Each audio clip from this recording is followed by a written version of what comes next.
was before COVID-19. But then like when COVID-19 strikes, this is where it shocked the university students because we never expect this to happen and no one ever prepared to face this kind of situation before, especially to prepare our physical and mental strength. Like for instance, it's obvious that we can see an abrupt change in learning. The students from being walking freely in the university and going to class physically and suddenly they need to adapt in a whole new kind of environment, which is Be the stuck at online home. learning, right? Yeah. Yeah, exactly.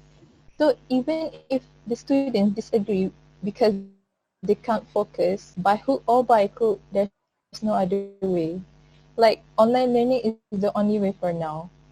So I would say Yep. that Yep. online learning does not give justice for students to show their best skills or what they are capable of. And I believe it goes to the lecturer as well. And this is just the disadvantages of online learning. So some students are fine actually. They have no problems with it, but for some students, they are actually struggling by sitting in their house, like Ryan said, and adapting to online learning in front of their laptop for hours. Right. Right. Plus, like we never know the side stories of their personal life, right? So these small little things, they can somehow affect the schedules and don't give them full concentration and capabilities. I did some research and there are many statistics showing that students' mentals are being affected after COVID-19. And one of the data said that 1 in 5 college students say their mental health has significantly worsened. And that's not it. They're actually much more concerned by the students when it comes to COVID-19. Like I said just now, COVID-19 gives a dominoes effect. So some students are worried on how to pay bills. Some of them are struggling to find a perfect technology just to attend for their online class. And there are students who are starving and they're worried on how to get enough food for a day, just a day. So we can see from here that the students' well-being just got shaken up during the COVID-19. This can affect the students' mental health and their concern. This pandemic has significantly worsened their mental health for 20% of the college students. And to improve the students' welfare, I believe the effort must come from the university and from the parent support. With it, hopefully there will be some improvement and students would have the passion to improve themselves and stay focused in class even though it's online learning. Okay, so Megina, is there any way we can help or improve the students' mental health? Yep. Parents and university can actually strengthen the relationship with the students. That is one of the way. Mm. And parents and the university as well can emphasize a social emotional learning, meaning to say they can actually have a small exercise where the students can express their feelings. That is also one of the way. And lastly, parents or the university can incorporate mindfulness into the students' life together. And hopefully with these ways, they can have the passion and they can stay focused in the online learning because we support their emotions.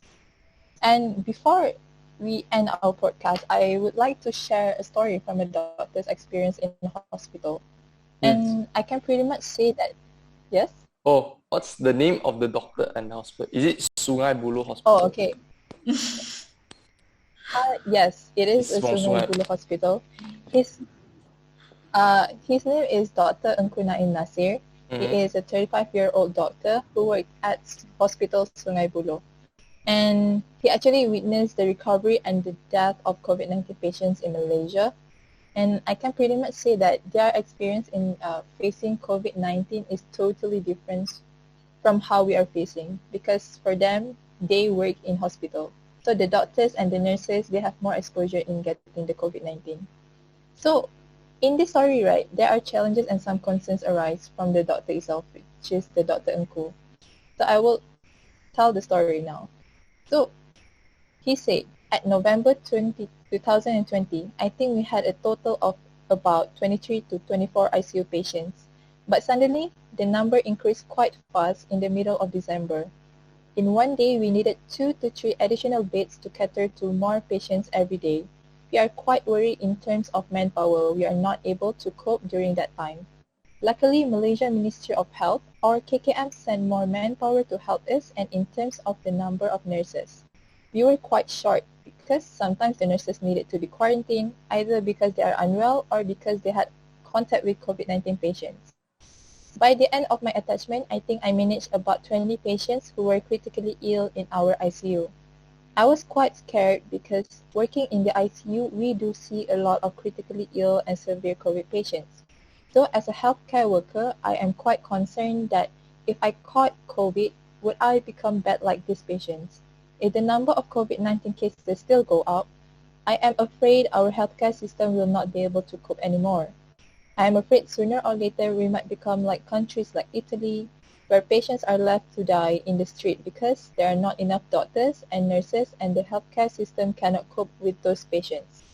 As a person, even if you do not get severe illness from COVID-19, you might infect your family, probably your parents or young kids, and sometimes they can die because of COVID-19. So I strongly advise the people to follow SOPs and not to go out unnecessarily.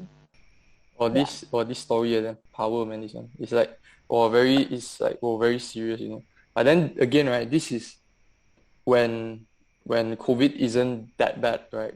When you compare it to the situation true, now, right? So true. right, I mean, if he back when the series wasn't as bad as what it is now, and he's already telling us to stay at home and not go out necessarily, right? So this shows that we need to really take what he said seriously and try not to go out if it is Exactly, unnecessary, right? Mm. exactly. So to And the people I hope, watching out there, don't go out, try not to go out, or else yes, you end up uh, like them, exactly.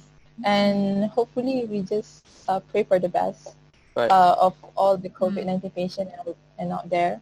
And I hope that to those who are hearing and watching this podcast, we could take this as a lesson from the healthcare worker story. And don't forget to always take precaution.